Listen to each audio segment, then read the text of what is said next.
வசனங்களையும் நாம் படிக்கவில்லை. மாறாக அந்த புத்தகத்தை ஒரு மேலோட்டமான ஒரு கண்ணோட்டம் முழுமையுமாக அந்த புத்தகத்தை முழுமையுமாக ஒரு கண்ணோட்டத்திலே தான் உள்ளடக்கின நிலைமையிலே இந்த வகுப்புகளை நாம் படித்து வருகிறோம். அந்த நிலைமையிலே யோவான் எழுதின சுவிசேஷத்தின் முதல் அதிகாரத்திலிருந்து மாத்திரம்தான் நாம் இன்றைக்கு இதுவரைக்கும் சிந்தித்திருக்கிறோம். இந்த நாளிலும் கூட வார்த்தையும் சத்தமும் என்கிற நிலைமையிலே அந்த அர்த்தத்திலே அந்த பொருளிலே நான் 19வது வசனம் தொடங்கி 34வது வசனம் வரையிலும் 1ஆம் அதிகாரம் 19வது வசனம் தொடங்கி 34வது வசனம் வரையிலுமான வசன பகுதிகளிலிருந்து நாம் சிந்திக்க இருக்கிறோம். கூடுமானால் நாம் அந்த வசனங்களை வாசிப்பது எல்லாருக்கும் பிரயோஜனமாக இருக்கும்.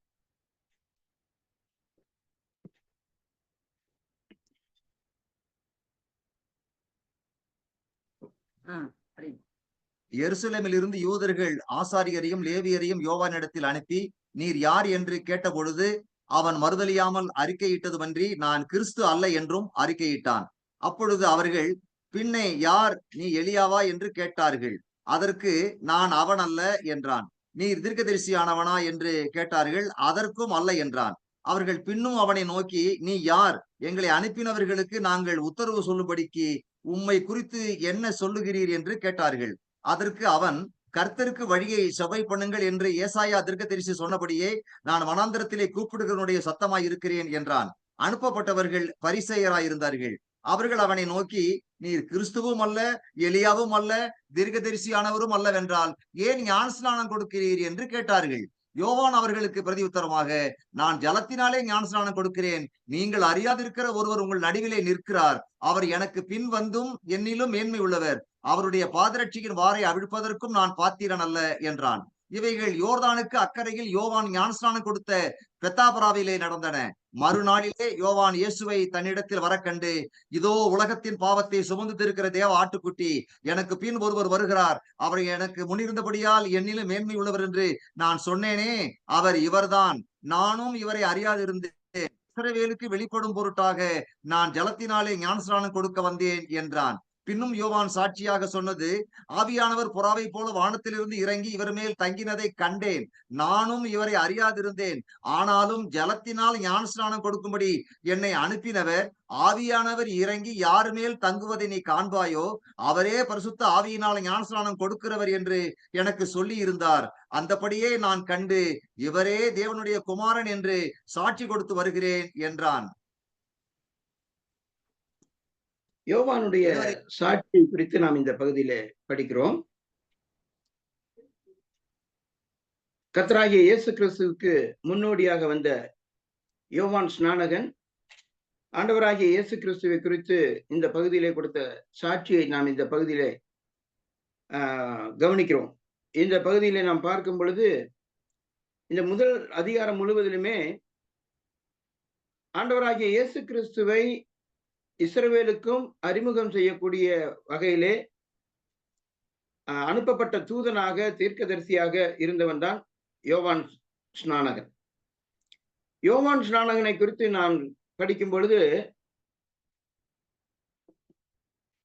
ஏறக்குறைய வரலாற்று பின்னணி, வரலாற்று ரீதியாக நாம் பார்க்கும் பொழுது இஸ்ரவேலிலே பழைய ஏற்பாட்டினுடைய இறுதி புத்தகமாகிய மல்கியா தீர்க்கதரிசியின் புஸ்தகத்துக்கு பிறகு ஒரு ஏறக்குறைய 400 ஆண்டு காலம் தேவனுக்கும் இஸ்ரவேலருக்கும் நேரடியான எந்த தொடர்பும் இல்லாமல், எந்த தீர்க்கதரிசிகளும் இல்லாமல் இருந்த ஒரு காலகட்டம். அந்த சூழ்நிலையிலே திடீரென தோன்றி வனாந்திரத்திலே, யூதாவின் வனாந்திரங்களிலே சத்தமிட்டு மக்களுக்கு அழைப்பு கொடுத்து மேசியாவின் இறையரசு வந்து விட்டதாக அறிவித்து அந்த இறையரசில் பிரவேசிப்பதற்காக நீங்கள் மனம் திரும்பி உங்கள் பாவங்களை அறிக்கை செய்யுங்கள் என்று சத்தமிட்டு கூப்பிடுகிற ஒரு கூக்குரலை ஜனங்கள் கேட்டார்கள். தொடர்ந்து யோவான் ஸ்நானகன் பிரசங்கித்துக் கொண்டிருக்கிறான். ஜனங்கள் எல்லாருக்கும் எப்படி இருந்திருக்குங்கிறத கொஞ்சம் யோசனை பண்ணி பாருங்க. 400 வருஷ காலம் அவர்களுடைய வரலாற்றிலே எந்த ஒரு தேவ சத்தமும், தேவ தீர்க்கதரிசியினுடைய சத்தமும் அவர்கள் நடுவிலே இல்லாதிருந்தது. இப்பொழுது வந்திருக்கிறது யோவான் ஸ்நானகனை குறித்து 2 தரப்பினருக்கு 2 விதமான கருத்துக்கள் மக்கள் மத்தியில் இருந்தது.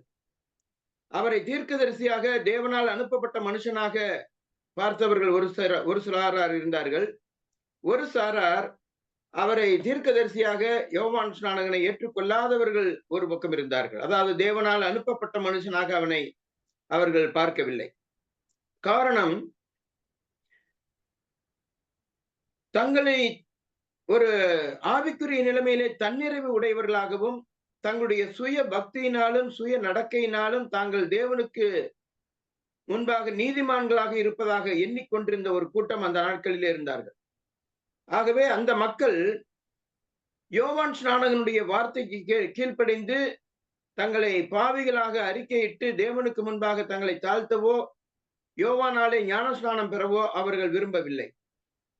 அப்படிப்பட்ட நிலைமையிலே தங்களுடைய சுய நீதியிலே பெருமை கொண்ட ஒரு பெருமைன்னா சாதாரண ஒரு பெருமை இல்லை, அப்படிப்பட்ட ஒரு மன மேட்டிமையில இருந்த ஒரு கூட்டம் இருந்தார்கள். அவர்கள் தான் பரிசேயர்கள். அந்த பரிசேய கூட்டத்தார் தான் யோவான் ஸ்நானகனுக்கும் ஆண்டவராகிய இயேசு கிறிஸ்துவுக்கும் அவருடைய செய்திக்கு எதிராக அவர்கள் வெகுண்டெழுந்த மக்களாக இருந்தார்கள். யோவான் ஸ்நானகன் ஆண்டவராகிய இயேசு கிறிஸ்துவுக்கு வழி ஆயத்தம் பண்ணும்படியாக வந்தவனாக இருக்கிறார். ஆகவே நான் சுருக்கத்திலே வருகிறேன். அது அவனுடைய யோவான் ஸ்நானகனுடைய பின்னணியை குறித்து அதிகம் பேசவில்லை. இப்பொழுது யோவான் ஸ்நானகன் ஆண்டவராகிய இயேசு கிறிஸ்துவுக்கு முன்னதாக வந்து இஸ்ரவேலுக்கு அவரை அறிமுகம் செய்ய வேண்டிய அவருடைய பிரதான வேலையை அவர் தொடங்கும்படியாக தேவன் அவரை அனுப்பியிருக்கிறார். இஸ்ரவேலுக்கு அவரை இயேசு கிறிஸ்துவை அறிமுகம் செய்ய வேண்டிய வேலை என்று சொன்னால் யோவான் ஸ்நானகன் மூலமாக, யோவான் ஸ்நானகனுடைய ஊழியத்தில் இருந்துதான் கிறிஸ்து இஸ்ரவேலுக்கு வெளிப்படுகிறார். தேவன் தம்முடைய குமாரனை இந்த உலகத்துக்கு அனுப்பும் பொழுது இந்த உலகம் ஒரு வறண்ட நிலமாக, உலகம் என்று நான் சொல்லுவது இஸ்ரவேல் தேசம் அல்லது இஸ்ரவேல் ஜனங்கள், அவர்கள் ஒரு வறண்ட வனாந்திரத்துக்கு ஒப்பாக அவர்களுடைய நிலைமை இருந்தது. அந்த நிலைமையிலே தேவன் தம்முடைய குமாரனை அனுப்புகிற நேரத்திலே அவர்களுடைய கரடுமுரடான அவர்களுடைய சமூக காரியங்களை எல்லாம் சீரமைத்து இருதயத்தை மக்களை தேவனிடத்துக்கு திருப்பவும் வரப்போகிற தம்முடைய குமாரனை அவர்கள் அங்கீகரித்துக் கொள்வதற்காகவும்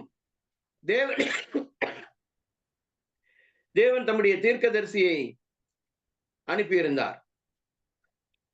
இதெல்லாம் ஏசாயா தீர்க்கதரிசியின் புஸ்தகம், மல்கியா தீர்க்கதரிசியின் புஸ்தகம் போன்ற புத்தகங்களிலே முன்னுரைக்கப்பட்ட தீர்க்க தரிசனமாக இருக்கிறது. ஆகவே அந்த தீர்க்க தரிசன ஆகமங்களின் நிறைவேறுதலாகத்தான் யோவான் ஸ்நானகன் இப்பொழுது பரலோக ராஜ்யத்தினுடைய அரசின் வருகையை குறித்து அவர்களுக்கு அறிவித்து அவர்களுக்கு மனம் திரும்புதலின் செய்தியை பிரசங்கித்தார். யோவான் ஸ்நானகனுடைய பேச்சும் அவருடைய சத்தமும் மிகவும் கடுமையாகத்தான் இருந்திருக்கும் அந்த மக்கள் மத்தியிலே. ஆனாலும் இருதயம் நெருங்குண்ட ஒரு கூட்டத்தார் இருந்தார்கள். அந்த மக்கள் தங்களை பாவிகள் என்று உணர்ந்து ஆவியில் எளிமையுள்ளவர்களாக யோவான் ஸ்நானகன் இடத்துல வந்து தங்கள் பாவங்களை அறிக்கையிட்டு அவனால் ஞானஸ்நானம் பெற்று தேவன் நீதிபரர் என்று அறிக்கையிட்டார்கள் என்று சொல்லி நாம் சுவிசேஷங்களிலே வாசிக்கிறோம். இவ்விதமாக வந்து கொண்டிருந்த மக்களை பார்த்து யோவான் ஸ்நானகன் தனக்கு பின் வருகிறவராகிய கிறிஸ்து இயேசுவை குறித்து அவன் சாட்சி கொடுக்க வந்தவனாக இருந்தான். அவன் சாட்சி கொடுக்க வந்த சாட்சி என்பதை சில வசனங்களிலிருந்து நாம் அறிகிறோம். 1ஆம் அதிகாரம்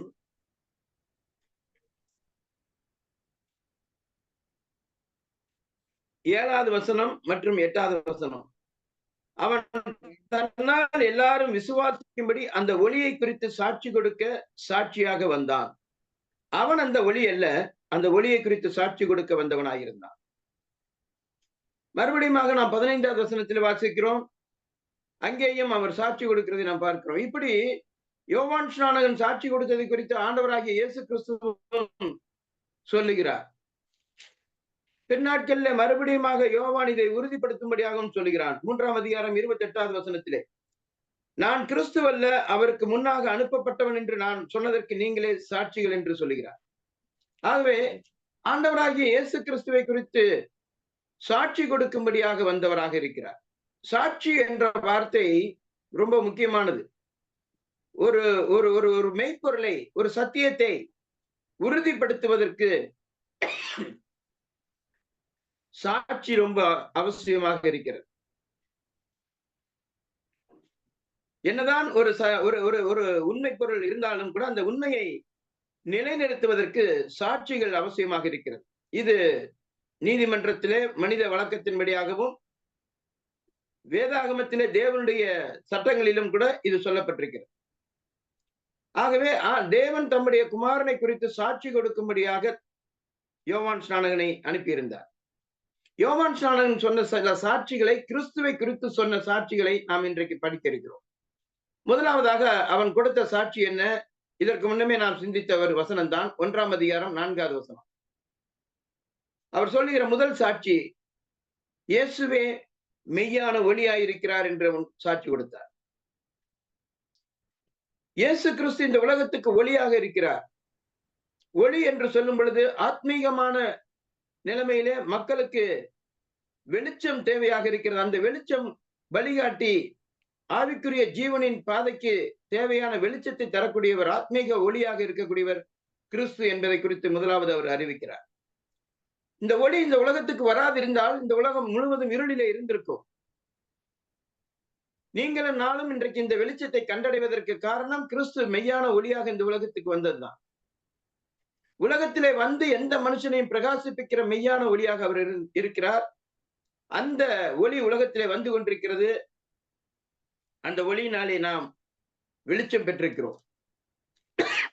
நாமும் கூட இருளிலிருந்து வெளிச்சத்துக்கு வந்தவர்களாக இருக்கிறோம். இரண்டாவதாக அவர் சொல்லுகிறது 15வது வசனத்திலே நாம் பார்க்கிறோம். 15வது வசனம், 27வது வசனம் மற்றும் 30வது வசனம். இந்த 3 வசனங்களிலும் அவர் சொல்லுகிற காரியம், யோவான் அவரை குறித்து சாட்சி கொடுத்து, எனக்கு பின் வருகிறவர் எனக்கு முன் இருந்தவர் என்று சொல்லுகிறார். ஆகையால் அவர் என்னிலும் மேன்மை உள்ளவர். 27வது வசனம், அவர் எனக்கு பின் வந்தும் என்னிலும் மேன்மை உள்ளவர். 30வது வசனம், எனக்கு பின் ஒருவர் வருகிறார், அவர் எனக்கு முன்னிருந்தபடியால் என்னிலும் மேன்மை உள்ளவர். 3 முறையாக அவர் மறுபடியும் சொல்லக்கூடிய காரியம், தனக்கு பின் வருகிறவராகிய கிறிஸ்து அவர் என்னிலும் மேன்மை உள்ளவர் என்று சொல்லக்கூடிய சாட்சியை நாம் பார்க்கிறோம். யோவான் ஸ்நானகன் எவ்வளவு பெரிய தீர்க்கதரிசியாக இருந்தார். அவர் வந்து ஸ்திரீகளிடத்தில் பிறந்தவர்கள் யோவான் ஸ்நானகனை பார்க்கலாம் பெரியவன் ஒருவனும் இல்லை என்று சொல்லி ஆண்டவராக இயேசு கிறிஸ்துவை அவரை குறித்து சாட்சி கொடுத்தார். ஒரு நிமிடம் தண்ணி குடிச்சுக்கிறேங்க, ரொம்ப இருமலா இருக்கு.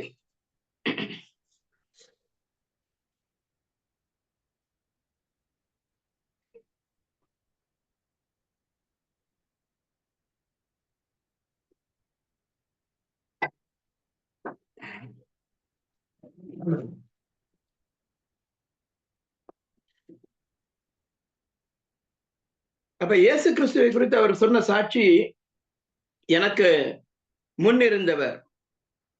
எவ்வளவு பெரிய தீர்க்கதரிசியாக இருந்து மக்களால் பெருமளவில் ஏற்றுக்கொள்ளப்பட்ட ஒரு தீர்க்கதரிசியாக இருந்த போதும் அவர் சொல்லுகிறார், தன்னை தாழ்த்தி அவர் தனக்கு பின் வருகிறவராகிய கிறிஸ்துவை உயர்த்துவதற்காகவும் கிறிஸ்துவை முன்னிலைப்படுத்துவதற்காகவும் அவர் தன்னை குறித்து பேசாமல் கிறிஸ்துவை குறித்தே தொடர்ந்து பேசிக் கொண்டிருக்கிறார்.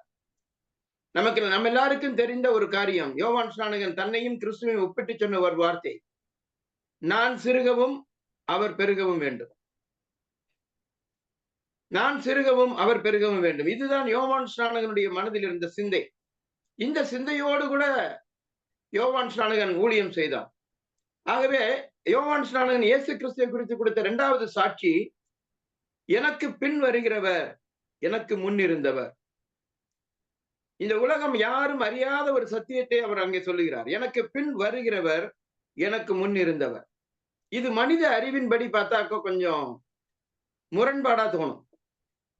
எனக்கு பின் வருகிறவர் என்று சொன்னால், ஒருவேளை ஊழியத்தில் இவருக்கு பின்னாடி வருகிறவராக இருந்தால் இவரை விட வயதில் மூத்தவர் என்று சொல்லி எண்ணலாம். ஆனால் பிறப்பிலும் ஊழியத்திலும் இயேசுவுக்கு யோவான் ஸ்நானகனுக்கு 6 மாதம் பிந்தினவர் தான் இயேசு கிறிஸ்து. யோவான் ஸ்நானகனுடைய ஊழியம் தொடங்கின பிறகுதான் ஆண்டவர் இயேசு கிறிஸ்து வெளியரங்கமான ஊழியத்துக்கு வருகிறார்.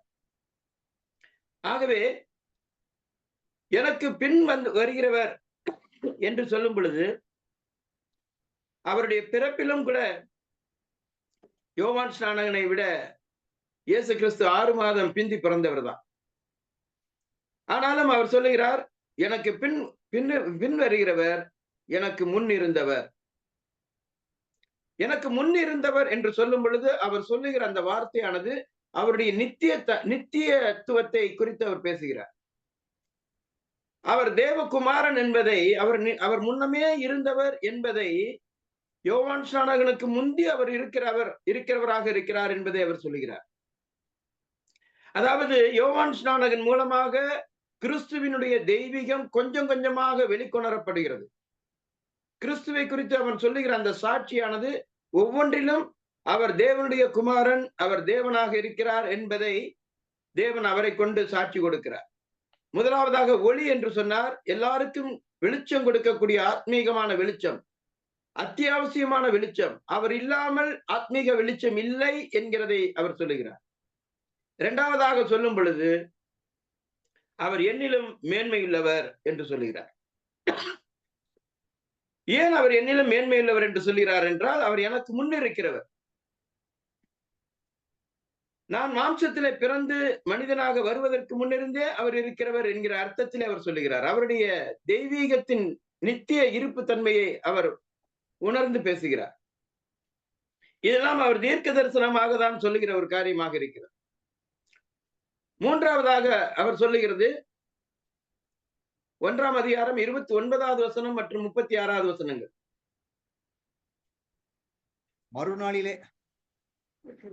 மறுநாளிலே யோவான் இயேசு தன்னிடத்தில் வர கண்டு, இதோ உலகத்தின் பாவத்தை சுமந்திருக்கிற தேவ ஆட்டுக்குட்டி.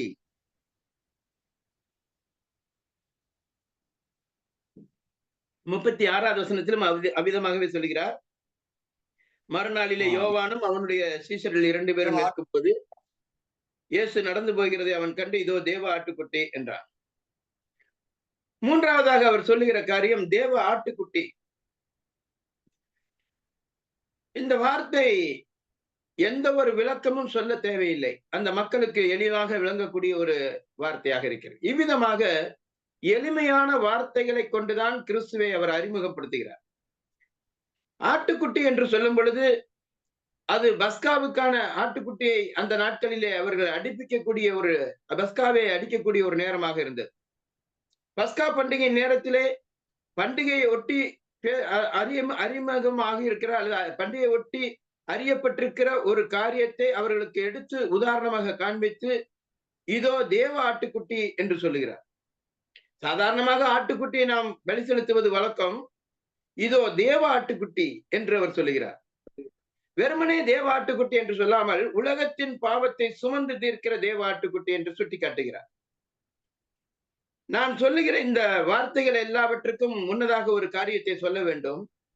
இங்கே வெறுமனே இதையெல்லாம் நாம படிக்கிற மாதிரியாக இங்கே சொல்லவில்லை, எழுதப்பட்ட அந்த இடத்துல தனிப்பட்ட நிலைமையிலே வரையறுத்து சுட்டி காட்டக்கூடிய ஒரு தனித்துவத்தை காட்டக்கூடிய சுட்டு சொற்கள் இந்த வார்த்தைகளுக்கு முன் இருக்கிறது. ஒளி, மேன்மையுள்ளவர், முன்னிருந்தவர், ஆட்டுக்குட்டி என்று சொல்லக்கூடிய ஒவ்வொரு வார்த்தைகளுக்கு முன்னதாகவும் ஒரு சுட்டுச்சொல் இருக்கிறது. குறிப்பிட்டு அவரை சுட்டிக்காட்டக்கூடிய ஒரு சுட்டுச்சொல் இருக்கிறது. அந்த சுட்டுச்சொல் அவரை மாத்திரமே அது குறிக்கக்கூடியதாக இருக்கிறது. கிறிஸ்து மாத்திரமே ஒளியாக இருக்கிறார். கிறிஸ்து மாத்திரமே முன்னிருந்தவர். கிறிஸ்து மாத்திரமே மேன்மை உள்ளவர். அவரே தேவ ஆட்டுக்குட்டி.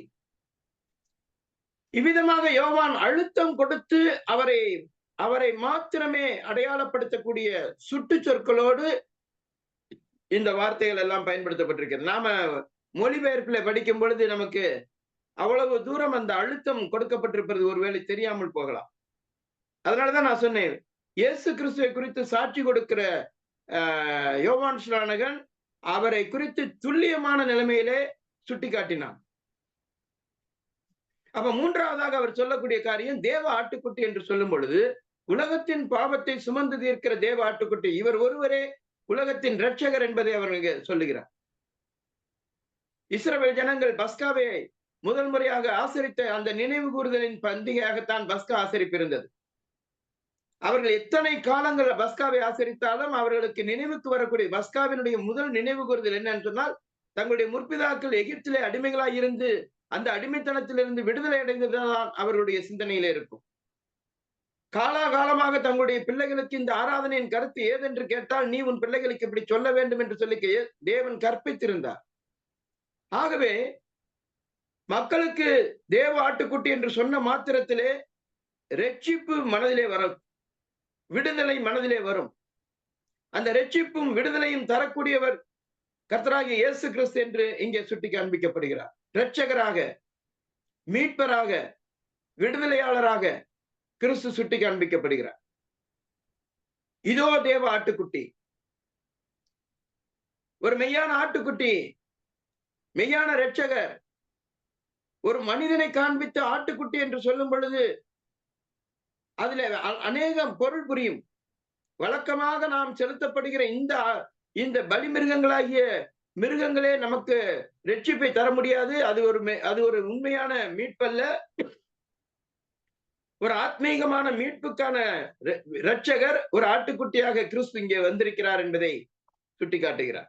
நான்காவதாக அவர் சொல்லுகிறது 34வது வசனம், அந்தபடியே நான் கண்டு இவரே தேவனுடைய குமாரன் என்று சாட்சி கொடுத்து வருகிறேன் என்றார்.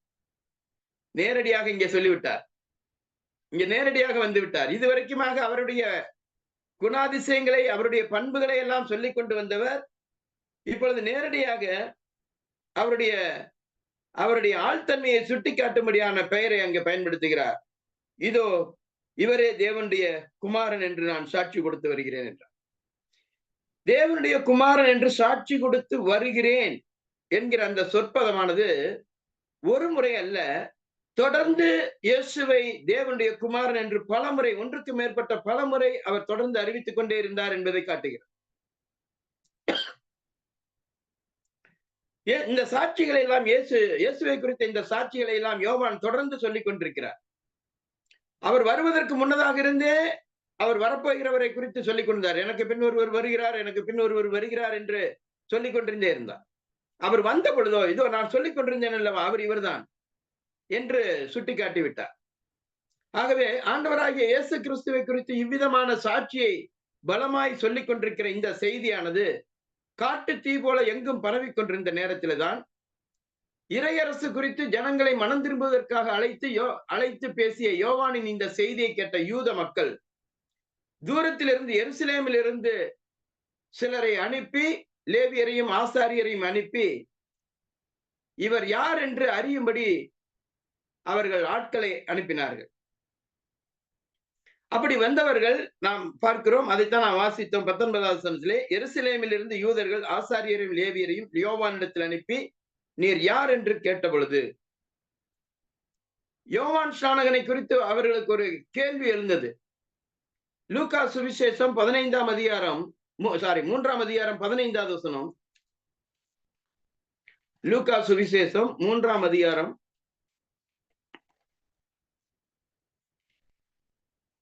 15வது வசனம். யோவானை குறித்து இவன்தான் கிறிஸ்துவோ என்று ஜனங்கள் எல்லாரும் எண்ணம் கொண்டு தங்கள் இருதயங்களில் யோசனையாய் இருக்கையில் என்று பார்க்கிறோம். யோவானை குறித்து ஒரு எண்ணம், ஒரு சிந்தனை எல்லாரிடத்திலும் பரவினது. என்ன தெரியுமா? இவர் கிறிஸ்துவோ என்ற ஒரு கேள்வி மக்கள் மனதிலே வந்து கொண்டிருந்தது. ஜனங்கள் எல்லாரும் இவர்தான் கிறிஸ்துவோ என்று எண்ணிக்கொண்டிருந்தார்கள். இதிலிருந்து ஒரு காரியம் தெரிகிறது, மக்களுக்கு ஒரு எதிர்பார்ப்பு இருந்தது. அதாவது ஒரு இரட்சகரை, ஒரு மேசியாவை அவர்கள் எதிர்பார்த்து கொண்டிருந்தார்கள். தங்களுக்கான ஒரு இறையரசராக ஒருவரை அவர்கள் எதிர்பார்த்து கொண்டிருந்தார்கள். ஒரு மேசியா, தேவனால் அனுப்பப்படக்கூடிய ஒரு ராஜாவை அவர்கள் எதிர்பார்த்து கொண்டிருந்தார்கள். அதன் காரணமாக அந்த மக்கள் வந்துவிட்ட இந்த யோவான் ஸ்நானகனையே மேசியாவாக அவர்கள் எதிர்பார்த்தார்கள், மேசியாவோ அப்படின்னு. ஆகவே அவர்களுடைய முதல் கேள்வி என்னவாக இருந்தது என்று கேட்டால், வெகு காலமாக தாங்கள் எதிர்பார்த்திருந்த மேசியா இவர்தானோ என்கிற எண்ணத்திலே அவர்கள் வந்து கேட்ட கேள்வி, நீர் கிறிஸ்துவா என்பதே அவர்களுடைய கேள்வியாக இருந்தது. இதை எப்படி நாம் அறிந்து கொள்ளலாம் என்றால், யோவானுடைய பதிலிலிருந்தே இது நமக்கு தெரிய வருகிறது. அவர்கள் கேட்ட கேள்வி நேரடியாக இங்கே எழுதப்படவில்லை. நீர் கிறிஸ்துவா என்று அவர்கள் கேட்டதாக எழுதப்படவில்லை. ஆனால் யோவான் சொன்ன பதில் 20வது வசனத்திலே நாம் பார்க்கிறோம். அவன் மறுதலியாமல் அறிக்கையிட்டதுமன்றி நான் கிறிஸ்து அல்ல என்றும் அறிக்கையிட்டான். நான் கிறிஸ்து அல்ல என்று அறிக்கையிட்டதிலிருந்து என்ன தெரிகிறது? அவர்கள் கேட்ட கேள்வி, நீ கிறிஸ்துவா என்று அவர்கள் கேட்டிருக்கிறார்கள். அப்ப மக்களுக்கு ஒரு எதிர்பார்ப்பு இருந்தது. மேசியாவினுடைய வருகையை எதிர்நோக்கி இருந்தார்கள். ரொம்ப ஆவலாக இருந்தார்கள். காரணம், இந்த கேள்வியை கேட்டதற்கான முதல் காரணம், இறை அரசை குறித்து அவன் பேசினான். ராஜ்யத்தை குறித்து, ஒரு ராஜ்யத்தை குறித்த செய்தியாய் யோவான் பேசினார். பரலோக ராஜ்யம் சமீபமாயிருக்கிறது, மனம் திரும்புங்கள், பரலோக ராஜ்யம் சமீபமாயிருக்கிறது. தொடர்ந்து ஒரு ராஜ்யத்தை குறித்து அவர் பேசிக் கொண்டிருந்ததினாலே, ஒருவேளை வரவேண்டிய மேசியா இவர்தானோ, அவர்தான் தம்முடைய அரசுக்கு உட்படும்படியாக மக்களுக்கு அழைப்பு கொடுக்கிறாரோ, மக்களே நீங்கள் எல்லாரும் ஆயத்தமாகுங்கள், நான் ஒரு ராஜ்யத்தை ஸ்தாபிக்க போகிறேன், அந்த ராஜ்யத்துக்கு நீங்கள் உங்களை ஆயத்தப்படுத்துங்கள் என்று சொல்லுகிறாரோ என்று சொல்லி யோவான் ஸ்நானகனையே மக்கள் மேசியாவாக எண்ணினார்கள். அதனாலே அவர்களுடைய சந்தேகத்தை நிவர்த்தி பண்ணிக் கொள்வதற்காக இங்கே கேட்கப்பட்ட முதல் கேள்வி, நீர்தான் கிறிஸ்துவா என்பது. அவன் சொல்லுகிறான், அவன் திட்டவட்டமாக சொல்லுகிறான், தன்னை குறித்து மக்கள் மேசியா என்று எண்ணிவிடக் கூடாது என்பதற்காக நேர்மறையாகவும் எதிர்மறையாகவும் 2 பதிலை அவன் சொல்லுகிறான். பாருங்கள், அவன் மறுதலியாமல் அறிக்கையிட்டதுமன்றி நான் கிறிஸ்து அல்ல என்றும் அறிக்கையிட்டான். உண்மையாகவே ஒரு கிறிஸ்து இருக்கிறார், ஒரு மேசியா இருக்கிறார், மேசியா வருகிறார். அந்த மேசியா நான் அல்ல, மேசியா நான் அல்ல என்பதை அவன் உறுதியாக அவன் அறிக்கையிட்டதை நாம் பார்க்கிறோம். ஆகவே மக்கள் எந்த விதத்திலும் தன்னை கிறிஸ்துவாக எண்ணிவிடுவதற்கு இடமளிக்காதபடிக்கு திட்டவட்டமாக தன்னுடைய அறிக்கையை சமர்ப்பிக்கிறதை நாம் பார்க்கிறோம். இதை நான் ஏன் சொல்லுகிறேன் என்று சொன்னால், கிறிஸ்துவின் மகிமையை எந்த விதத்திலும் தனக்கு சொந்தமாக்கிவிடக் கூடாது, அல்லது கிறிஸ்துவுக்கு வர வேண்டிய அந்த மகிமை தனக்கு எந்த விதத்திலும் அறியாமல் கூட மக்கள் தனக்கு கொடுத்துடக் கூடாதுங்கிறதுல ஜாக்கிரதையாக இருந்தார். ஆனால் உண்மையிலே இன்றைய நாட்களில் நாம பார்க்கக்கூடிய காரியம் என்ன தெரியுமா? கடந்த நூற்றாண்டுகளில் அநேகர் தங்களை குறித்து கிறிஸ்து என்று சொல்லிக் கொண்டதை நாம் அறிவோம். சரித்திரத்திலே நீங்கள் திரும்பி பார்த்தால் எத்தனை கள்ள தீர்க்கதரிசிகள் வந்திருக்கிறார்கள், கள்ள கிறிஸ்துக்கள் வந்திருக்கிறார்கள், தங்களை தாங்களே கிறிஸ்து என்று சொல்லிக் கொண்டவர்கள் உண்டு. மனுஷகுமாரன் என்மேல் இருக்கிறார் என்று சொல்லி தன்னை குறித்து சொல்லிக் கொண்ட ஒரு நபர் கரூர் பகுதியில கூட வந்திருந்தார். அதாவது தமிழகம் எங்கும் அறியப்பட்ட ஒரு நபர், பலாசிர் லாரி என்று சொல்லக்கூடியவர். கடந்த 50 வருடங்களுக்கு முன்னதாக அவர் இந்த தமிழகத்திலே பிரபலமானவர். அவரை குறித்து எச்சரிக்கையா இருங்கள், அவருடைய கூட்டங்களுக்கு நீங்கள் யாரும் போக வேண்டாம் என்று சொல்லி ஸ்தானாபதி பத்திரிகையில கூட எழுதியிருந்தார்கள். மனுஷகுமாரன் என்மேல் தங்கியிருக்கிறார் என்று அவருக்கு குருவாக இருந்தவர் அமெரிக்க தேசத்தில் இருந்த ஒரு நபர். அவரும் அதே விதமாக மேகஸ்தம்பமும் அக்கினி ஸ்தம்பமும் தன்மேல் இருப்பது போன்ற படங்களை எல்லாம் எடுத்து அதை போட்டு பிரபலமாக்கி கொண்டவர். இந்த மாதிரியான ஆட்கள் வரலாற்றிலே வந்து கொண்டிருந்தார்கள். ஆனால் நான் கிறிஸ்து அல்ல என்று சொல்லி யோவான் அறிக்கையிடுகிறதை நாம் பார்க்கிறோம். இந்த யோவானுடைய பதிலிலிருந்து எவ்வளவு பெரிய உண்மை நமக்கு தெரிய வருகிறது. கிறிஸ்துவுக்குரிய மகிமை அவன் திருடிக் கொள்ளவில்லை. கிறிஸ்து மகிமைப்படுவதிலே கொஞ்சமும் அவன் கவனக்குறைவாக இருந்து விடாமல் ஜாக்கிரதையாக இருக்கிறதை நாம் பார்க்கிறோம். இது கிறிஸ்தவர்களாகிய நமக்கு, குறிப்பாக ஊழியக்காரர்களுக்கு, எவ்வளவு மக்களால் மதிக்கப்பட்டாலும் கூட தங்களுடைய புகழ், பெருமை இவை அனைத்தும் கிறிஸ்துவுக்கு உரித்தாக வேண்டும் என்பதிலே கவனமாக நாம் இருக்க வேண்டும் என்பதற்கான ஒரு சிறந்த பாடமாக இருக்கிறது. ஆனால் இன்றைக்கு நேர்மாறாக கிறிஸ்துவின் பெயரில் தங்களை மகிமைப்படுத்திக் கொள்வதற்கு மக்கள் இன்றைக்கு எவ்வளவு வாஞ்சியுள்ளவர்களாக இருக்கிறார்கள் என்பதைத்தான் நாம் நடைமுறையில பார்க்கிறோம். கிறிஸ்துவை பிரசங்கிக்கிறார்கள் என்பது உண்மைதான். ஆனால் கிறிஸ்துவை பிரசங்கிக்கிறோம் என்கிற பெயரிலே தங்களுக்கு பேரும் புகழும் தேடிக்கொள்ளக்கூடியவர்கள் உண்டு. அது ஏதோ மற்ற சபைகளிலே தான் இருப்பதாக எப்போதுமே பொதுவாக இப்படி சொல்லும் பொழுதெல்லாம் வெளியில இருக்கக்கூடிய மற்ற மக்களை குறித்து தான் நாம் சிந்தனையில வைக்கிறோம். நாம் நம்மை குறித்து சிந்தித்து பார்க்க வேண்டும். நம்முடைய சொந்த வாழ்க்கையிலே நாம் கிறிஸ்துவுக்குரிய மகிமையை நாம் திருடிக் கொள்ளுகிறவர்களாக, அந்த புகழ் பெருமை வரும் பொழுது அதை கர்த்தருடைய பாதத்திலே சமர்ப்பிக்கிறவர்களாக இல்லாமல், அதனாலே நாம் பெருமைப்பட்டுக் கொண்டு நம்முடைய மகிழ்ச்சியை, சந்தோஷத்தை அனுபவிக்கிறவர்களாக நாம் இருப்போம் என்று சொன்னால், நாம் கிறிஸ்துவுக்கு மகிமை செலுத்தக்கூடியவர்களாக காணப்பட முடியாது. யோவான் ஸ்நானகனுடைய அந்த செயலிலிருந்து, அவருடைய தாழ்மையிலிருந்து நாம் கற்றுக்கொள்ளக்கூடிய மிக முக்கியமான காரியம். யோவான் ஸ்நானகன் மட்டுமல்ல, இன்றைக்கு நாமும் கிறிஸ்துவுக்கு சாட்சிகளாக இருக்கிறோம். நீங்களே எனக்கு சாட்சிகள் என்று சொல்லி ஆண்டவர் சொல்லி இருக்கிறார். அப்படி இருக்கும் பொழுது யோவான் ஸ்நானகன் கிறிஸ்துவை குறித்து கொடுத்த அந்த சாட்சிக்கு ஒப்பாக நம்முடைய சாட்சி இருக்கிறதா? நாம் கிறிஸ்துவுக்கு எப்படிப்பட்ட சாட்சிகளாக இருக்கிறோம் என்பதை நாம் பார்க்க வேண்டும். நம்முடைய சாட்சி மெய்யான சாட்சியாக யோவான் ஸ்நானகனை போன்றதான மெய்யான ஒரு சாட்சியாக இருக்குமானால், இன்றைக்கு உலகம் கிறிஸ்துவை அதிகமாக அறிந்திருக்க முடியும்.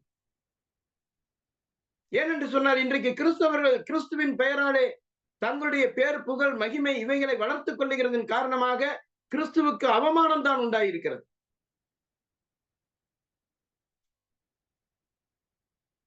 இன்றைக்கு கிறிஸ்தவர்கள் என்று சொல்லும் பொழுது கிறிஸ்துவின் பெயராலே மக்கள் கிறிஸ்துவை மகிமைப்படுத்த கூடாதபடிக்கு கிறிஸ்தவ உலகத்தினுடைய அவலட்சணங்கள் இருக்கிறதை நாம் பார்க்கிறோம். கிறிஸ்து எவ்வளவு எளிமையானவராக மாட்டுக் கொட்டகையிலே அவர் கிடத்தப்பட்டவராக ஒரு தாழ்மையின் கோலம் கொண்டு வந்தாரோ, அதற்கு மாறாக நம்முடைய ஜீவியம் இருந்து கொண்டிருக்கிறது. ஆகவே நாம் கிறிஸ்துவுக்கு எந்த வகையிலே சாட்சியாக இருக்கிறோம் என்பதை நாம் இதில் எண்ணி பார்க்க வேண்டும். இரண்டாவதாக அவர்கள் கேட்ட கேள்வி, நீர் எலியாவா என்று கேட்டார்கள். மக்கள் இந்த முதல் கேள்விக்கு பதில் கிடைத்த உடனே கிறிஸ்து அல்ல என்று சொன்ன உடனே இரண்டாவது கேள்வி எலியாவா என்று கேட்கிறார்கள். காரணம் என்ன என்று சொன்னால், இஸ்ரவேலில் இருந்த மற்றொரு எதிர்பார்ப்பு எலியாவின் வரவு. ஏனென்று சொன்னால், மேசியா வருவதற்கு முன்னதாக, அல்லது தேவன் இந்த உலகத்தை அழிப்பதற்கு முன்னதாக ஒரு கொடிய காலம் வரப்போகிறது. அந்த கொடிய காலத்துக்கு முன்னதாக தேவன் எலியா தீர்க்கதரிசியை அனுப்புவார் என்கிற ஒரு எதிர்பார்ப்பு மக்கள் மத்தியிலே இருந்தது. மல்கியா தீர்க்கதரிசியின் புஸ்தகத்திலே 4ஆம் அதிகாரத்திலே நாம் பார்க்கும் பொழுது, 4ஆம் அதிகாரம் 5வது வசனம், கர்த்தருடைய பெரிதும் பயங்கரமான நாள் வருகிறதற்கு முன்னே நான் உங்களிடத்துக்கு எலியா தீர்க்கதரிசியை அனுப்புவேன் என்று சொல்லியிருந்தார். இந்த வாக்கு தத்தத்தின்படிதான் மக்கள் எலியாவை எதிர்பார்த்துக் கொண்டிருந்தார்கள். மேசியாவின் வருகையைப் போல மக்கள் எதிர்பார்த்திருந்த இன்னொரு காரியம், எலியாவை எதிர்பார்த்திருந்தார்கள். 3ஆம் அதிகாரம் 1வது வசனத்திலே நாம் பார்க்கிறோம், இதோ நான் என் தூதனை அனுப்புகிறேன், அவன் எனக்கு முன்பாக போய் வழியை ஆயத்தம் பண்ணுவான். அப்பொழுது நீங்கள் தேடுகிற ஆண்டவரும் நீங்கள் விரும்புகிற உடன்படிக்கையின் தூதனுமானவர் தம்முடைய ஆலயத்துக்கு தீவிரமாய் வருவார். அப்ப மேசியாவின் வருகைக்கு முன்னதாக யோவான் ஸ்நானகன் வருவான் என்பது மக்களுடைய எதிர்பார்ப்பாக, வேதபாரகருடைய எதிர்பார்ப்பாக இருந்தது. சீஷர்களும் கூட ஆண்டவராகிய இயேசு கிறிஸ்துவிடத்தில் கேட்கிறார்கள், எலியா முந்தி வர வேண்டும் என்று வேதபாரகர்கள் சொல்லுகிறார்களே, எலியா முந்தி வர வேண்டும். என்ன, யாருக்கு முந்தி வர வேண்டும்? கிறிஸ்துவுக்கு முந்தி எலியா வர வேண்டும். அப்ப கிறிஸ்து வருகிறார் என்று சொன்னால் மேசியாவினுடைய வருகைக்கு முன்னதாக எலியா வர வேண்டுமே என்கிற கேள்வி இருக்கிறது. அதன் காரணமாக அவர்கள் நீர் எலியாவா என்று கேட்கிறார்கள். ஒருவேளை இவருக்கு அடுத்து, ஒருவேளை இவர் எலியாவாக இருந்தால் அடுத்து கண்டிப்பாக கிறிஸ்து வந்து விடுவார் என்கிற எண்ணத்திலே நீர் எலியாவா என்று கேட்கிறார்கள். அதற்கு அவர் சொல்லுகிறார், நான் அவன் அல்ல. அப்பொழுது அவர் சொல்லுகிற வார்த்தை, நான் அவன் அல்ல என்று சொன்னார், நான் எலியாவல்ல என்று சொன்னார்.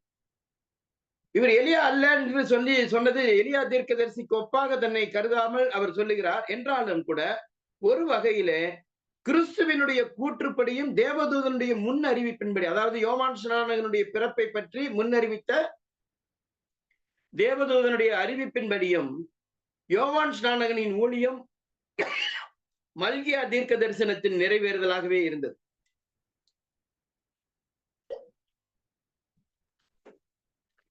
பிதாக்களுடைய இருதயத்தை பிள்ளைகளிடத்துக்கும், பிள்ளைகளின் இருதயத்தை பிதாக்களிடத்துக்கு திருப்புகிறவனாக இருந்து இஸ்ரவேலிலே ஒரு மனம் திரும்புதலை கொண்டு வரக்கூடிய தீர்க்கதரிசியாக அவர் இருப்பார் என்று சொல்லி தேவதூதன் அறிவித்தார். ஆண்டவராகிய இயேசு கிறிஸ்துவும் சொன்னார், நீங்கள் ஏற்றுக்கொள்ள மனதாய் இருந்தால் வருகிறவனாகிய எலியா இவன் தான் என்று சொல்லியிருந்தார். மத்தேயு சுவிசேஷம் 11ஆம் அதிகாரம் 14வது வசனம், மற்றும் 17ஆம் அதிகாரம் 12, 13, லூக்கா சுவிசேஷம் 1ஆம் அதிகாரம் 17 வசனம். இந்த வசனங்களை எல்லாம் நீங்கள் சேர்த்து பார்த்தால் தெரியும். ஒரு வகையிலே யோவான் ஸ்நானகன் தான் எலியா அல்லது முன்னறிவிக்கப்பட்ட அந்த தீர்க்க தரிசனத்தின் நிறைவேறுதல் எலியா தான் என்பது தெரியும். எலியா என்ற பெயரை கேட்ட மாத்திரத்திலே எலியாவே திரும்ப வர வேண்டும் என்பது மக்களுடைய எண்ணமாக இருக்கிறது.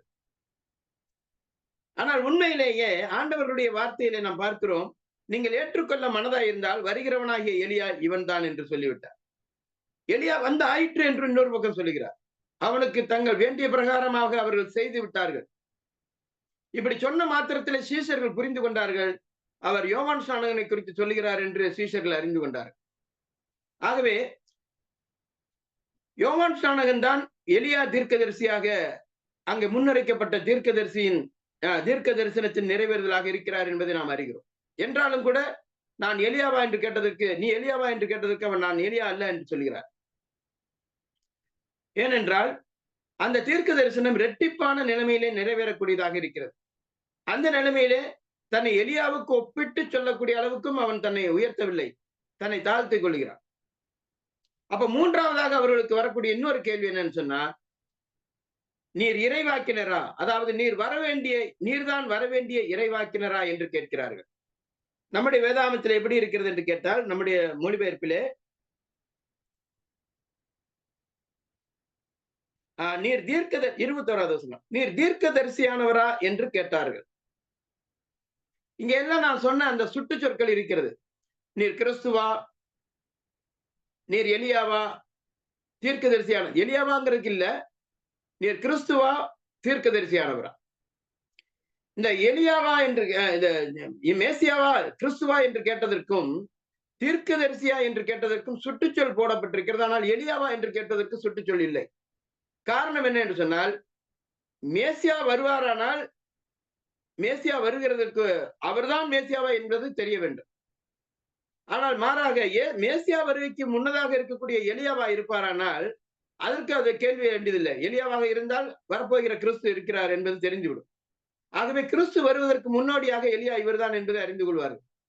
ஆனால் ரெண்டும் அல்ல என்று சொன்னதுக்கு அப்புறம் அவங்க கேட்கிற கேள்வி, நீர்தான் வரவேண்டிய இறைவாக்கினரா, அதாவது நீர்தான் அந்த இறைவாக்கினரா? அவர்களுடைய கேள்வியை சரியாக சொல்ல வேண்டுமானால், நீர்தான் அந்த தீர்க்கதரிசியா? எந்த தீர்க்கதரிசி? அவருடைய கேள்வி என்னன்னு சொன்னால், உபாகம புஸ்தகம் 18ஆம் அதிகாரம் 18வது வசனத்திலே மோசேயை கொண்டு கர்த்தர் சொல்லியிருந்த வார்த்தை, உன் தேவனாகிய கர்த்தர் உன் சகோதரரிலிருந்து என்னை போல ஒரு தீர்க்கதரிசியை உனக்கு அனுப்புவார். அவருடைய கேட்காதவன் எவனோ அவன் கொலை செய்யப்பட கடவன் என்று சொல்லியிருந்தார். அப்போ உன் தேவனாகிய கர்த்தர் உன் சகோதரர்களிலிருந்து என்னை போல ஒரு தீர்க்கதரிசியை உங்களுக்கு அனுப்புவார் என்று சொல்லும் பொழுது, மோசேக்கு ஒப்பான ஒரு தீர்க்கதரிசியை மக்கள் எதிர்பார்த்திருந்தார்கள். மோசேக்கு அடுத்தபடியாக வேறு எத்தனை தீர்க்கதரிசிகள் வந்த பொழுது மக்கள் அவருக்கு சமமாக யாரையும் பார்க்கவில்லை. ஆகவே மோசேக்கு ஒப்பான ஒரு தீர்க்கதரிசியை குறிப்பிட்டு சொல்லி இருந்ததினாலே அப்படிப்பட்ட நிலைமையில மக்கள் எதிர்பார்த்திருந்தார்கள். ஆனால் அந்த நிலைமையில நீர் வர வேண்டிய தீர்க்கதரிசி நீர்தானா என்று கேட்டார்கள். அதற்கும் அவன் நான் அல்ல என்று சொன்னான், அல்ல என்று சொல்லிவிட்டார். அப்ப இந்த மூன்று கேள்விகளுக்குமான இந்த பதிலை முதலாவதாக அவர் சாட்சியாக சொன்ன அந்த 4 காரியங்களுக்கு எதிர்மாறாக இந்த சாட்சிகளை நாம் பார்க்கிறோம். கேள்விகள் எல்லாமே எதிரான கேள்விகளாக இருந்தது. அவர் சொன்ன பதில் இல்லை இல்லை இல்லை என்பதாக இருந்தது. ஆகவே கிறிஸ்துவை குறித்து அவர் நேர்மறையாக சுட்டிக்காட்டிய சாட்சிகளையும் பார்க்கிறோம், மறுத்து சொல்லிய 3 சாட்சிகளையும் நாம் பார்க்கிறோம். நான் கிறிஸ்துவல்ல, நான் எலியா அல்ல, நான் தீர்க்கதரிசியானவன் அல்ல என்று சொல்லி சாட்சி கூறுகிறதை பார்க்கிறோம். இப்படி கிறிஸ்துவை குறித்து சாட்சி கொடுக்க வந்த அந்த யோவான் ஸ்நானகன் 3 நிலைமைகளிலும், இந்த இடத்துல 3 கேள்விகளுக்கும் அவர் சாட்சி சொன்னாலும் கூட, மறுப்பு சொன்னாலும் கூட, கிறிஸ்து தொடர்ந்து அவருடைய வார்த்தையின்படியாக கிறிஸ்து வருகிற நேரத்திலே அவரை சரியாய் அடையாளம் கண்டு, இதோ கிறிஸ்து, நான் சொன்ன அந்த எனக்கு பின் இருக்கிறவர், எனக்கு முன்னிருந்தவர், என்னிலும் மேன்மையுள்ளவர், எனக்கு பின் வந்தும் அவர் என்னிலும் மேன்மையுள்ளவர் என்று நான் சொல்லியிருந்தேனே, அவர் இவர்தான் என்று சொல்லி சுட்டி காட்டுகிறதை நான் பார்ப்போம். உண்மையிலேயே யோவான் ஸ்நானகனுடைய அந்த ஊழியத்திலே தான் கிறிஸ்து இஸ்ரவேலுக்கு வெளிப்பட்டவராக இருக்கிறார். யோவான் ஸ்நானகன் ஞானஸ்நானம் கொடுக்கும்படிக்கு அனுப்பின பிதாவாகிய தேவன் அவருக்கு சொல்லியிருந்த ஒரு காரியம், நீ ஞானஸ்நானம் கொடுக்கும் பொழுது பரிசுத்தாவியானவர் யார் மேல் இறங்குகிறதை நீ பார்ப்பாயோ அவரே பரிசுத்தாவியினால் ஞானஸ்நானம் கொடுக்கிறவர் என்று சொல்லியிருந்தார். அந்த நிலைமையிலே ஆண்டவராகிய இயேசு கிறிஸ்து ஞானஸ்நானம் எடுத்த பொழுது பரிசுத்தாவியானவர் அவர் மேல் வந்து இறங்கினதை யோவான் ஸ்நானகன் பார்த்து திடசாட்சியாக அவன் சொன்னான், இவரே தேவனுடைய குமாரன் என்று சுட்டி காண்பித்தார். இப்படி யோவான் ஸ்நானகன் சொன்ன சாட்சி நிமித்தமாக நேர்ந்தது என்ன என்று சொன்னால், அவனுடைய 2 சீசர்கள் அது முதலாக அவனை விட்டு போய்விட்டார்கள். கவனிக்க வேண்டிய ஒரு காரியம், யோவானுக்கு பல சீசர்கள் இருந்தார்கள். யோவானுடைய சீசர்கள் அநேகர் இருந்தார்கள். ஆனால் இந்த யோவானுடைய சீசர்கள் இயேசுவை யோவான் அடையாளம் காண்பித்ததினாலே 2 சீசர்கள் யோவானை விட்டுவிட்டு கிறிஸ்துவுக்கு பின்னாக போய்விட்டார்கள். இப்ப யோவானுக்கு 2 சீசர்கள் நஷ்டம். யோவான் தனக்கு சீசர்களை சேர்த்துக் கொள்ள எண்ணி இருந்தால் கிறிஸ்துவை சுட்டி காண்பிப்பதிலே உண்மையுள்ளவனாக இருந்திருக்க முடியாது. ஆனால் அவன் உண்மையுள்ள மெய்யான சாட்சியாக இருந்ததினாலே தன்னை அல்ல கிறிஸ்துவை சுட்டி காண்பித்து கிறிஸ்துவை மேன்மைப்படுத்த வேண்டும் என்கிற எண்ணம் இருந்ததினாலே தனக்கு ஆட்களை சேர்க்க வேண்டும் என்கிற சிந்தையற்றவனாக இருந்தான். இன்றைய நாட்களின் நிலைமை என்ன? இன்றைக்கு திருச்சபையிலே நிலைமை என்ன? அன்றைக்கு பேதுருவும் பவுலும் யோவான் ஸ்நானகனும் கொண்டிருந்த சிந்தைக்கு மாறாக இன்றைக்கு இருக்கக்கூடிய கிறிஸ்தவ சபைகளிலே நடைபெறுகிறதை நாம் பார்க்கிறோம். அன்றைக்கு கொரிந்து சபையிலே மக்கள் தங்களுடைய அபிமானமான போதகர்களின் பெயராலே பிரிந்திருந்தார்கள். நான் பவுலை சேர்ந்தவன், நான் அப்பல்லோவை சேர்ந்தவன், நான் பேதுருவை சேர்ந்தவன், நான் கிறிஸ்துவை சேர்ந்தவன் என்றெல்லாம் மக்கள் தங்களை வேறு பிரித்துக் கொண்டு குழுக்களாக இருந்த நேரத்திலே பவுல் சொன்னார், கிறிஸ்து பிரிந்திருக்கிறாரா? பவுலா உங்களுக்காக சிலுவையில் அறையப்பட்டான். எப்படி அவர் சொல்லுகிறார் பாருங்கள். நீங்கள் இந்த சிந்தையுடையவர்களாக இருக்கக்கூடாது என்று சொல்லி ஒரு தங்களுக்கு அபிமானமான தலைவர்களின் பெயராலே மக்கள் குழுக்களாக பிரிந்து செயல்படுவதை என்ன அடிப்படையில் கூட இருக்கக்கூடாது என்பதை அவர் அங்கே வலியுறுத்தி சொல்லுகிறார். ஆனால் இன்றைக்கு நிலைமை வேறு. வெளிப்படையாக மக்கள் ஒருவேளை நான் கேபாவை சேர்ந்தவன், நான் பவுலை சேர்ந்தவன் என்று அன்றைக்கு சொன்னது போல ஒருவேளை இன்றைக்கு இருக்கக்கூடிய சபைகளிலே 2 3 மூப்பர்களோ ஊழியர்களோ இருந்தால் அந்த ஊழியரை சேர்ந்தவன் நான், இந்த மூப்பரை சேர்ந்தவன் நான் என்று சொல்லக்கூடிய கட்சி மனப்பான்மையுடைய மக்கள் வெளிப்படையாக ஒருவேளை சொல்லாமல் இருக்கலாம். ஆனால் உண்மை நிலைமை என்ன தெரியுமா? இன்றைக்கு திருச்சபைகளில் ஒவ்வொரு சபைகளிலும் தங்களுக்கு அபிமானமான மூப்பர்களை மேய்ப்பர்களை ஊழியக்காரர்களுக்கு பின்னாக அவர்களுடைய அபிமானிகளாக மக்கள் மாறிவிட்டார்கள். ஒருவேளை அது பிரசங்கத்தினுடைய கவர்ச்சியின் காரணமாக அந்த பிரசங்கத்தை நல்லா பேசுகிறார், அவருடைய நல்ல சிறமையான அவருடைய சிறப்பான அந்த வார்த்தைகள், அவருடைய அந்த பிரசங்க முறை எனக்கு ரொம்ப பிடிச்சிருக்குன்னு சொல்லிட்டு அதிலே கவர்ந்திழுக்கப்பட்டவர்களாக அவருடைய பிரசங்கங்களை மாத்திரம் கேட்கக்கூடியதிலே வாஞ்சி உள்ளவர்களாக இருப்பார். கேட்பதிலே தவறில்லை. ஆனால் அவருடைய சீசர்களாக மாறிவிடக்கூடாது, அவருடைய ரசிகர்களாக மாறிவிடக்கூடாது. அவர் என்ன பிரசங்கிக்கிறார், அவர் யாரை பிரசங்கிக்கிறாரோ அவரை தான் நாம் நோக்கி பார்க்க வேண்டுமே இல்லையா, பிரசங்கியை நாம் நோக்கி பார்க்க கூடாது. பேதுரு யோவானும் சொன்ன வார்த்தை என்ன தெரியுமா? நீங்கள் எங்களை நோக்கி பார்க்கிறது என்ன? எங்களிடத்துல எந்த சுய சக்தியோ எங்களுடைய சுய பக்தியோ ஒன்றும் இதுக்கு காரணம் அல்ல. நாங்கள் எங்கள் சுய சக்தியினாலாவது சுய பக்தியினாலாவது இதை செய்யாமல் நீங்கள் மரத்திலே தூக்கி கொலை செய்த நசரேயனாகிய இயேசுவின் நாமத்தினாலேயே இவன் இந்த சர்வாங்க சுகத்தை அடைந்தான் என்று சொல்லி கிறிஸ்துவை மகிமைப்படுத்தினார்கள். ஒரு பிரசங்கத்தை நாம் செய்யும் பொழுது மக்கள் வந்து பாராட்ட வேண்டும் என்கிற சிந்தையோடு பிரசங்கிக்கக்கூடியவர்கள் இருக்கிறார். எவ்வளவு கேவலமான சிந்தை தெரியுமா? எங்கிட்ட சொல்லி இருக்கிறாரு.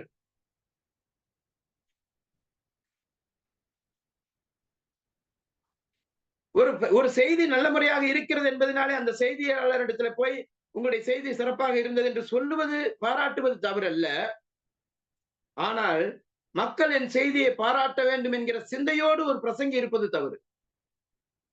அந்த நிலைமையில என்னிடத்துல வந்து நீங்க ஒருபோதும் பாராட்ட மாட்டீர்கள் என்று எனக்கு தெரியும் சொல்லி ஒரு முறை ஒருவர் சொன்னார். எனக்கு ரொம்ப அருவருப்பா இருந்தது.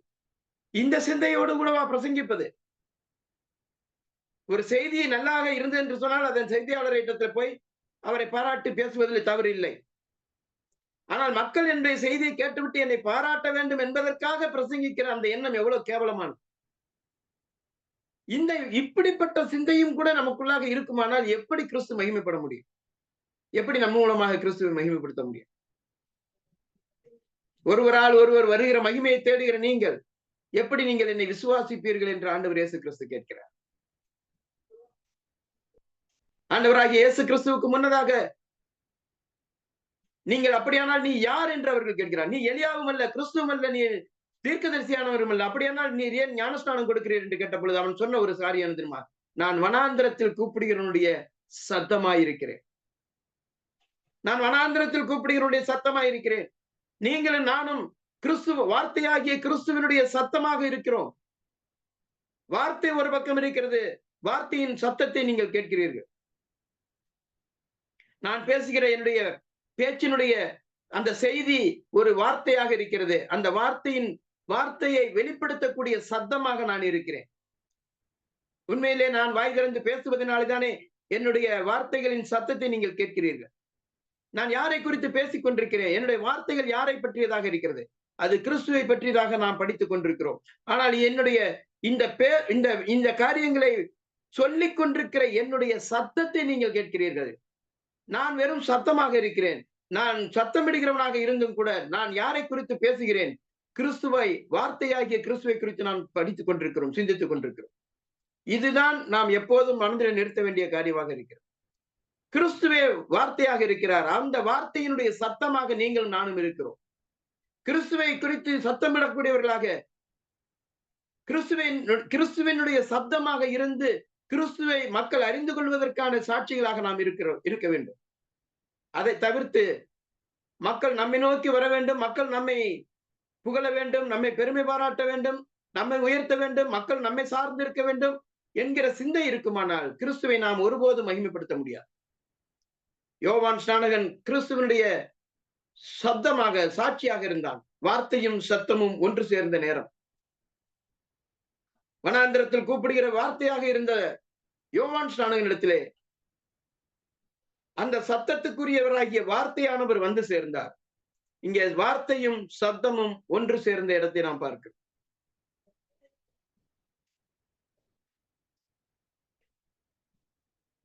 நாம் கிறிஸ்துவை எந்த அளவிலே நம்முடைய வாழ்க்கையிலே மேன்மைப்படுத்துகிறோம், மகிமைப்படுத்துகிறோம் என்பதை சிந்தித்து பார்ப்போம். ஒரு கணம் நாம் இந்த சிந்தையோடு கூட இந்த புத்தகத்தினுடைய இந்த முதல் அதிகாரத்திலே கிறிஸ்துவுக்கு என்று கொடுக்கப்பட்டிருக்கக்கூடிய தனி சிறப்பு வாய்ந்த 7 பெயர்களை சொல்லி நான் முடிக்கிறேன். இந்த முதல் அதிகாரத்திலே கிறிஸ்துவுக்கு சொல்லி இருக்கிற 7 பெயர்கள்: 1 வார்த்தை, 2 ஒளி, 3 தேவ ஆட்டுக்குட்டி, 4 தேவகுமாரன், 5 மேசியா, 6வதாக இஸ்ரவேலின் ராஜா, 7வதாக மனுஷகுமாரன். தேவனுடைய குமாரன் என்கிற காரியத்தை தான் இந்த புத்தகம் வலியுறுத்துகிறது என்பது நமக்கு தெரிந்து அந்த அடிப்படையில் தான் நாம் சிந்தித்துக் கொண்டிருக்கிறோம். ஆனால் இந்த அதிகாரத்தினுடைய இறுதி வசனத்திலே ஆண்டவராகிய இயேசு கிறிஸ்து சொல்லி முடிக்கிற ஒரு வார்த்தை நாத்தான்வேலிடத்திலே அவர் சொல்லுகிறார். பின்னும் அவர் அவனை நோக்கி, வானம் திறந்திருக்கிறதையும் தேவதூதர்கள் மனுஷகுமாரனிடத்திலிருந்து ஏறுகிறதையும் இறங்குகிறதையும் நீங்கள் இது முதல் காண்பீர்கள் என்று மெய்யாகவே மெய்யாகவே உங்களுக்கு சொல்லுகிறேன் என்றார். இயேசு கிறிஸ்து தமக்கு தாமே பெயரிட்டு அழைத்துக் கொண்ட ஒரு பெயர் மனுஷகுமாரன். சுவிசேஷ நூல்களிலே 83 முறை வாசிக்கிறோம். 4 சுவிசேஷங்களிலும் சேர்ந்து 83 முறை இந்த பெயர் பயன்படுத்தப்பட்டிருக்கிறது. இந்த யோவான் சுவிசேஷத்தில் மாத்திரம் ஏறக்குறைய 13 முறை வருகிறது. இயேசு கிறிஸ்துவை குறித்து மற்றவர்கள் யாரும் மனுஷகுமாரன் என்று சொல்லவில்லை. ஆனால் இயேசு கிறிஸ்து தம்மை குறித்து தாமே சொல்லிக் கொண்ட ஒரு வார்த்தை மனுஷகுமாரன். அதனுடைய முதலாவது பெயர் இங்கே வருகிறது, முதலாவது வசனம் இங்கே வருகிறது. மனுஷகுமாரன் என்று தன்னை அவர் அடையாளப்படுத்தும் பொழுது அவர் தேவனுடைய குமாரனாக மாத்திரமல்ல மனுஷகுமாரனாகவும் தன்னை அடையாளப்படுத்துகிறார். மனுஷகுமாரன் என்று சொல்லும் பொழுது அவர் இந்த பூமியிலே வாழ்ந்த ஒரு சாதாரண மனுஷன் என்பதை முதலாவதாக அது அறிய தருகிறது. இந்த வார்த்தை பழைய ஏற்பாட்டிலே 93 முறை எசேக்கியேல் தீர்க்கதரிசிக்கு பயன்படுத்தப்பட்டிருக்கிறது. எசேக்கியேல் தீர்க்கதரிசியின் புஸ்தகத்தை நீங்கள் வாசிப்பீர்கள் என்று சொன்னால் மனுபுத்திரனே மனுபுத்திரனே என்ற அந்த வார்த்தையை நாம் படிக்கிறோம். மனுஷகுமாரனே மனுஷகுமாரனே என்று சொல்லி எசேக்கியேலை குறித்து கர்த்தர் கூப்பிட்டு சொல்கிறதை நாம் பார்க்கிறோம். ஆனால் எசேக்கியேலுக்கு மனுஷகுமாரன் என்று சொல்லுகிற விதமாக இங்கே இயேசு கிறிஸ்து தம்மை குறித்து மனுஷகுமாரன் என்று சொல்லவில்லை. அதுல ஒரு சின்ன வித்தியாசம் இருக்கிறது. என்ன வித்தியாசம் என்று கேட்டால், இங்கே நான் ஏற்கனவே சொன்னது போல யோவான் ஸ்நானகன் சுட்டிக்காண்பித்த அந்த சுட்டிக்காட்டுதலிலே எல்லாவற்றிலும் அந்த பெயர் சொல்லுக்கு முன்னதாக ஒரு சுட்டுச்சொல் இருப்பது போல, இதோ இந்த இவர்தான் அவர், அந்த நபர் என்று சொல்லக்கூடிய நிலைமையிலே ஒரு சுட்டுச்சொல் அடையாளம் காண்பிக்கக்கூடிய ஒரு சுட்டுச்சொல் இருக்கிறது. அந்த சுட்டுச்சொல்லை இங்கே இயேசு கிறிஸ்து தமக்கு பயன்படுத்துகிறார். இதை சொல்லும் பொழுது எனக்கு ஒரு வரலாற்று சம்பவம் நினைவுக்கு வருகிறது. அண்ணாதுரை அவர்கள் திருமுனை பிரச்சாரத்தில் இருக்கும் பொழுது ஒரு விளக்கம் கொடுத்தார். நாங்கள் இறைவன் இல்லை என்று சொல்வதனாலே இறைவனே இல்லை என்று சொல்வதாக சிலர் எங்களை எண்ணிக்கொண்டிருக்கிறார்கள். நாங்கள் இறைவன் இல்லை என்று சொல்லும் பொழுது இறைவன் என்ற ஒரு நபர் இல்லவே இல்லை என்ற அர்த்தத்தில் சொல்லவில்லை என்பதற்கு உதாரணம் சொல்லி, ஒருவேளை இந்த கூட்டத்திலே முதல் முறையாக தம்பி கருணாநிதியை பார்த்திராதவர்கள் யாராவது வந்திருந்தால், வரதராஜனை காண்பித்து இவர்தான், மூவாவை காண்பித்து இவர்தான் கருணாநிதியா என்று கேட்டால் அவர் இல்லை என்பார். மதியழகனை காண்பித்து இவர்தான் கருணாநிதியா என்று கேட்டால் அவர் இல்லை என்பார். இப்படியே ஒரு நெடுஞ்செழியனை காண்பித்து இவர்தான் கருணாநிதி என்று கேட்டால் அவர் இல்லை என்பார். அப்படியானால் இந்த கூட்டத்திலே கருணாநிதி என்பவர் இல்லையா என்று கேட்டால், கருணாநிதி என்பவர் இருக்கிறார். ஆனால் நீங்கள் சுட்டிக்காட்டுகிறவர் கருணாநிதி அல்ல. அதுபோல நீங்கள் சுட்டி காண்பிக்கிற கடவுளின் பெயரால் நீங்கள் சுட்டி காட்டுகிற எவரும் கடவுள் அல்ல என்பதனாலே நாங்கள் கடவுள் இல்லை என்று சொல்லிக் கொண்டிருக்கிறோமே ஒழிய, நீங்கள் சரியாய் நீங்கள் கடவுளை சுட்டி காண்பிப்பீர்களானால் அப்பொழுது நாங்கள் அவரை ஏற்றுக்கொள்வோம் என்று சொல்லி சொன்னார். ஆகவே நாங்கள் கடவுள் இல்லை என்று சொல்வதனாலே கடவுளே இல்லை என்று நாங்கள் சொல்லவில்லை என்று சொல்லி தன்னுடைய உரையை முடித்தார். அதுபோல எத்தனையோ பேர் தங்களை கிறிஸ்துவாக சொல்லிக் கொண்டிருக்கிற நேரத்திலே, எத்தனையோ பேர் கிறிஸ்துவுக்கான அடையாள பெயர்களை தங்களுக்கு உரித்தாக்கி கொண்டிருக்கிற நேரத்திலே, மனுஷகுமாரன் தன்னை அடையாளப்படுத்தும் பொழுது தான் அந்த மனுஷகுமாரன் என்று சொல்கிறார். இந்த மனுஷகுமாரன் என்ற பெயரானது வெறும் மனுஷகுமாரன், மனுஷன் என்ற அர்த்தத்தில் மாத்திரமல்ல, தீர்க்க தரிசனத்தின்படியாக தேவகுமாரனுக்கான இன்னொரு பெயராகவும் அது இருக்கிறது. தேவனுடைய குமாரனுக்கான இன்னொரு பெயர் மனுஷகுமார். அது எப்படிங்க தேவகுமாரனுக்கு இன்னொரு பெயர் மனுஷகுமாரன்? எதிரும் புதிருமாக இல்லையா என்று கேட்டால் அதுதான் கிறிஸ்து. கிறிஸ்து தேவகுமாரனும் மனுஷகுமார், தேவனும் மனிதனுமாக இருப்பதனாலே அவர் தேவகுமாரனாக மனுஷகுமாரனாக பெயர் பெற்றிருக்கிறார். தானியேல் தீர்க்கதரிசியின் புஸ்தகம் 7ஆம் அதிகாரம் 13வது வசனத்தினுடைய சொல்லாடலை இங்கே எடுத்து கிறிஸ்து தனக்கு பயன்படுத்துகிறார். இங்கு மாத்திரமல்ல, இறுதியாக தம்மை மரணத்துக்கு ஒப்புக் கொடுக்கக்கூடிய நேரத்திலும் கூட கடைசியாக கேட்கப்பட்ட கேள்விக்கும் பதிலாக, நீர் தேவனுடைய குமாரனாகிய கிறிஸ்துவா, அதை எங்களுக்கு சொல் என்று சொன்ன மாத்திரத்திலே, மனுஷகுமாரன் வானத்தின் மேகங்களுடனே வருகிறதை இது முதல் நீங்கள் காண்பீர்கள் என்று சொன்னார். நீர் தேவனுடைய குமாரனா என்று கேட்ட கேள்விக்கு ஆம் என்றல்ல, மனுஷகுமாரன் வானத்தின் மேகங்களுடனே வருகிறதை நீங்கள் இது முதல் காண்பீர்கள் என்று சொன்னார். அப்படின்னா என்ன அர்த்தம்? உடனே அவன் சொன்னான், இதோ தேவதூஷணத்தை கேட்டோமே, இனி நமக்கு வேறு சாட்சிகள் என்ன என்று சொல்லி தங்கள் வஸ்திரத்தை கிழித்துக் கொண்டு சிலுவையில் அறையும்படிக்கு கூக்குரலிட்டான். தேவனுடைய குமாரனுடைய இன்னொரு அடையாள பெயர் மனுஷகுமாரன். இயேசு கிறிஸ்து வானத்தின் மேகங்களுடனே வரக்கூடியவராக இருக்கிறார். நீங்கள் தானியேல் தீர்க்கதரிசியின் புஸ்தகம் 7ஆம் அதிகாரம் 13வது வசனத்தில் வாசித்தால், ஆண்டவராகிய இயேசு கிறிஸ்து நீண்ட ஆயுசுள்ளவர் இருக்கும் இடமட்டமாக கொண்டு வரப்பட்டு கர்த்தத்துவமும் அதிகாரமும் வல்லமையும் பெற்றுக்கொண்டு நித்திய ஆட்சியை ஏற்படுத்தக்கூடிய ராஜாவாக அங்கே காண்பிக்கப்படுகிறார். அந்த நிலைமையிலே ஆண்டவராகிய இயேசு கிறிஸ்து பூமியையும் பரலோகத்தையும் இணைக்கக்கூடிய இணைப்பாளராக இருக்கிறார். அந்த இணைப்பை சொல்லும் விதமாகத்தான் இந்த 51வது வசனத்தை சொல்லி முடிக்கிறார். வானம் திறந்திருக்கிறதையும் தேவதூதர்கள் மனுஷகுமாரனிடத்திலிருந்து ஏறுகிறதையும் இறங்குகிறதையும் நீங்கள் இது முதல் காண்பீர்கள் என்று மெய்யாகவே உங்களுக்கு சொல்லுகிறேன் என்றார். இந்த வசனம் யாரிடத்திலே சொன்னாரோ அந்த நபருக்கு இது புரியும். அந்த நபர் நாத்தான்வேல். அந்த நாத்தான்வேல் ஆண்டவராகிய இயேசு கிறிஸ்துவிடத்தில் வரும்போது அவர் சொன்னார், நீ அத்திமரத்தின் கீழ் இருக்கும் பொழுது நான் உன்னை அறிந்தேன் என்று சொன்னார். அந்த அத்திமரத்தின் கீழ் இருந்த சம்பவம் நாத்தான் தீர்க்கதரிசி, நாத்தானை தவிர வேற யாருக்கும் தெரியாது. நாத்தான்வேலுக்கு மாத்திரம்தான் தெரியும் நான் அத்திமரத்தின் கீழ் அவர் என்ன செய்து கொண்டிருந்தார். வேத பண்டிதர்களுடைய கருத்தின்படி இந்த நாத்தான் அத்திமரத்தின் கீழாக இருந்து ஆதியாகம புஸ்தகத்திலே அந்த கீழே பூமியில் வைக்கப்பட்டு வானத்தின் நுனியை அதனுடைய நுனி வானத்தை தொற்றிருந்த அந்த யாக்கோவின் ஏணியை குறித்து அவன் சிந்தித்துக் கொண்டிருந்தான். ஒரு ஏணி வைக்கப்பட்டிருக்கிறது பூமியிலே. அந்த பூமியில் வைக்கப்பட்ட அந்த ஏணி அதனுடைய நுனி வானத்தை தொற்றிருக்கிறது. அதுல தேவதூதர்கள் ஏறுகிறவர்களும் இறங்குகிறவர்களுமாக இருந்தார்கள். இந்த சிந்தனையில் இருந்த நாத்தானிடத்திலே கர்த்தர் சொல்கிறார், மனுஷகுமாரனிடத்திலிருந்து தேவதூதர்கள் ஏறுகிறதையும் இறங்குகிறதையும் நீங்கள் பார்ப்பீர்கள். என்ன அர்த்தம் தெரியுமா?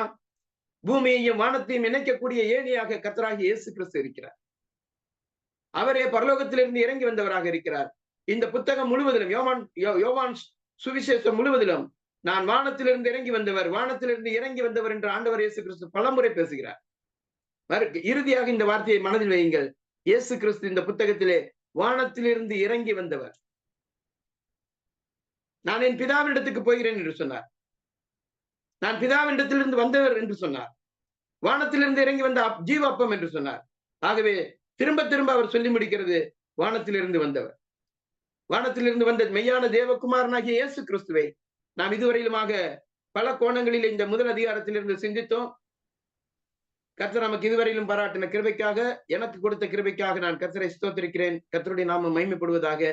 இந்த புத்தகத்தினுடைய மீதியான காரியங்களை நாம் எவ்வளவு ஆழமாக படிக்க முடியுமோ அவ்வளவு தூரம் படிக்க தொடர்ந்து கர்த்தர் நமக்கு உங்கள் ஒவ்வொருவருக்கும் உதவி செய்வாராக. ஆமென். இந்த ஜூம் வழியாக இந்த செய்தியை பகிர்ந்து கொள்வதற்கு எனக்கு வாய்ப்பளித்த சாலிகிராமம் சபை மூப்பர்களுக்கும் மற்றுமாக அங்க இருக்கக்கூடிய சகோதர சகோதரிகளுக்கும் நான் என்னுடைய வாழ்த்துக்களையும் நன்றிகளையும் தெரிவித்துக் கொள்கிறேன். கர்த்தருடைய நாமம் மகிமைப்படுவதா. நன்றி பிரதர் நப்தலி பிரதர். சாலிகிராமம் கிறிஸ்தவ சபையாக உங்களுக்கு எங்களுடைய மனமார்ந்த நன்றியை உங்களுக்கு நாங்கள் தெரிவித்துக் கொள்கிறோம். உங்களுடைய ஊழியங்களுக்காக நாங்கள் நினைவு வரும்போதெல்லாம் நாங்கள் ஜெபிப்போம் என்கிற உத்தரவாதத்தை உங்களுக்கு நாங்கள் கொடுக்கிறோம். இப்பொழுது சகோதரர் விஜயானந்த் அவர்கள் ஜெபம் செய்து இந்த கூட்டத்தை நிறைவு செய்வார்கள். சகோதரர் விஜயானந்த்.